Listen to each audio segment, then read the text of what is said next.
Hola a todos. Hoy vamos a realizar una exploración visual súper completa e intensiva sobre algo absolutamente crítico en la aviación.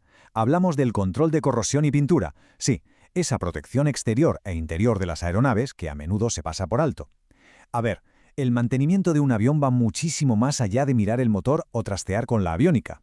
En esta guía visual vamos a hacer un recorrido fascinante, literalmente desde la capa más superficial de pintura hasta llegar a las defensas estructurales más profundas. Vamos a analizar cómo se protege el metal de esa amenaza constante que es el entorno. Y ojo, no es solo por dejar el avión bonito o por estética, que va, es una cuestión de pura integridad estructural y de seguridad absoluta. Así que, vamos a ello. Bueno, vamos a sumergirnos de lleno en nuestro plan de vuelo. Veremos 5 puntos clave. Primero, las generalidades de la pintura. Segundo, los procedimientos de acabado. Tercero, los 4 tipos de corrosión. Pasaremos a la detección y prevención. Y cerraremos con el tratamiento de cromato de zinc. Empezamos con la sección 1, generalidades de pintura, nuestra primera línea de defensa. Para las series M20 de aquella época, el estándar absoluto de fábrica era el esmalte acrílico. Es un material durísimo, la verdad, pero, claro, esta primera línea de defensa no es mágica. Requiere un mantenimiento constante, sobre todo si volamos cerca del mar, con ese aire salino. Y hablando de esta armadura exterior, fijaos qué maravilla de historia de la aviación tenemos aquí. Esta tabla nos muestra algunos de los acabados históricos que venían en los manuales originales. Es fascinante ver tonos como el Titian Red para el modelo M20C del 62 o, madre mía, ese icónico Sierra Gold de 1965. Más allá de los números y códigos técnicos, estos colores literalmente definieron una era. Pero claro, conseguir que ese esmalte rojo o dorado se fije perfectamente y proteja el aluminio de verdad requiere muchísimo más que abrir una lata y dar brochazos. Pasamos a la sección 2, procedimientos de acabado, preparación y aplicación. Lo realmente interesante de esto es que la estética pasa a un segundo plano frente al rigor técnico.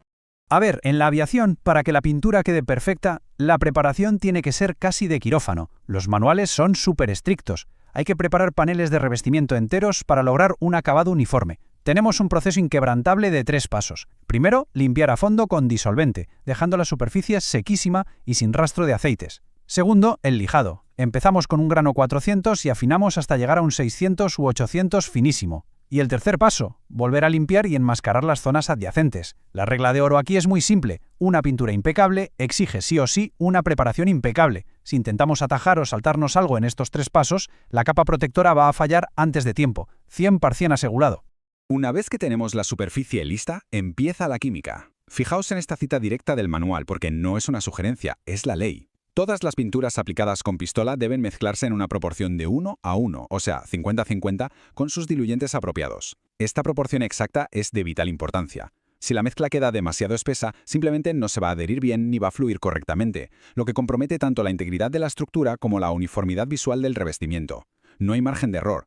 Además de la mezcla, el entorno y los parámetros para rociar están definidísimos. Necesitamos 60 psi para los compresores grandes y como mínimo 40 psi para los portátiles. Huelga decir que el respirador facial es absolutamente obligatorio por todo el polvo que suelta la pintura. Y por supuesto la prueba de rociado a unos 20 o 25 centímetros de distancia. Pero, y aquí viene lo curioso, fijaos en el tercer punto. Los manuales de mantenimiento de la época recomiendan explícitamente ponerse una ligera capa de vaselina en el pelo y en la piel expuesta para evitar que las manchas de pintura se queden pegadas. Es un consejo súper práctico, un poco sorprendente hoy en día, pero que nos recuerda el trabajo físico tan humano que hay detrás del mantenimiento de estas máquinas. Todo este esfuerzo titánico nos lleva a enfrentarnos al peor enemigo de cualquier pintor, el temido efecto piel de naranja. Esto pasa cuando la pintura se seca demasiado rápido antes de poder nivelarse o si la viscosidad es altísima. ¿Cómo lo evitamos? Pues añadiendo diluyente de combustión o, y esto es clave, vigilando el clima para medir los tiempos exactos. En condiciones normales dejamos pasar de 3 a 5 minutos entre las 3 capas que exige el manual. Pero ojo, si hace mucha humedad, ese tiempo salta a 15 minutos por capa. Básicamente, la naturaleza es la que marca el ritmo de trabajo.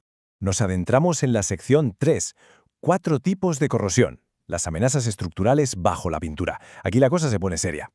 Hasta ahora hemos estado hablando de lo que se ve, la superficie. Pero si esa primera barrera falla, entramos en territorio hostil. Bajamos a conocer a ese enemigo invisible que se come el metal poco a poco. Y esto ilustra perfectamente las distintas amenazas. Por un lado tenemos la corrosión química. Esta suele ser culpa de algún derrame de ácido de la batería o por los gases de escape. Aquí actuamos previniendo y neutralizando con bicarbonato de sodio. Por otro lado, la corrosión de celda local, que es bastante más traicionera. Si el metal está al desnudo, se delata como un polvillo blanco. Si está pintado, veréis que salen unas pequeñas ampollas en la pintura. Ambas hay que frenarlas en seco químicamente, antes de que nos dejen el aluminio lleno de cráteres. Pero si creíais que eso era malo, esperad a conocer la corrosión de celda de concentración. Esta es peligrosísima, precisamente porque se esconde. Le encantan los sitios estrechos, debajo de las cabezas de los remaches o justo ahí, entre las juntas de las placas superpuestas. Y claro, arreglar este desastre oculto no es pasarle una lija y ya está. ¿Qué va?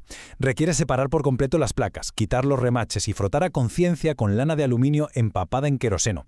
Es una reparación masiva que te hace darte cuenta de por qué el mantenimiento preventivo de la superficie es, literalmente, vital. Y para terminar esta galería de los horrores de los metales, tenemos la corrosión galvánica. Es súper importante entender esto bien. Cuando juntamos dos metales distintos, por ejemplo, acero inoxidable por un lado y aluminio de la estructura por el otro, y hay humedad de por medio, se crea una batería eléctrica. Así de claro, un metal empieza a comerse al otro activamente. La única forma en el mundo de parar esta autodestrucción es separarlos, limpiarlos a fondo y aislarlos con una capa protectora de imprimación de cromato de zinc antes de volver a unirlos. Si no, se destruyen mutuamente. Vamos a la sección 4. Detección y prevención. Mantenimiento proactivo. Es hora de retomar el control.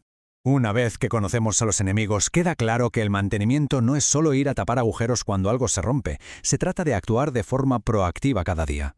Aquí tenéis las rutinas para cortar la corrosión de raíz, inspeccionar muy bien las uniones sin pintar, buscar cualquier ampolla sospechosa, usar solo detergentes especiales para aviación y tapar las tomas de ventilación al lavar.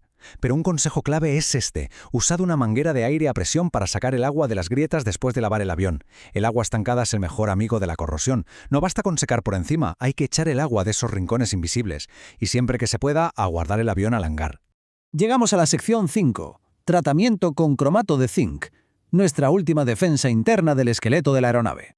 Aplicar cromato de zinc en todas esas superficies internas del fuselaje es lo que de verdad frena en seco el proceso corrosivo. Ahora bien, si durante la inspección encontramos corrosión profunda, cuidado porque las reglas aquí no perdonan. Hay que lijar mecánicamente con tela de esmeril de grano 320. Y atención a esta advertencia gigantesca. Está terminantemente prohibido usar compuestos químicos de grabado para aluminio en estas reparaciones. El motivo: esos ácidos se meten en las uniones. Es casi imposible neutralizarlos del todo. Y al final acabarían provocando exactamente la misma corrosión que intentábamos arreglar. Un desastre. Y claro, preparar toda esta estructura interna para el cromato implica lidiar con disolventes industriales muy potentes. Escuchad bien lo que dice la directriz, porque es extrema por una buena razón. Precaución: el disolvente de limpieza es tóxico e inflamable. No fume en un radio de 7,5 metros. Use solo luces a prueba de explosiones. Madre mía, ¿verdad? La volatilidad química que hace falta para dejar el metal en su estado más puro no deja el más mínimo margen para errores. Nos recuerda de golpe el altísimo nivel de profesionalidad y precaución que exige este sector. Todo esto nos lleva a una reflexión final que creo que es fundamental. A ver, la pintura brillante y esos colores históricos de los que hablábamos al principio quedan preciosos y captan todas las miradas.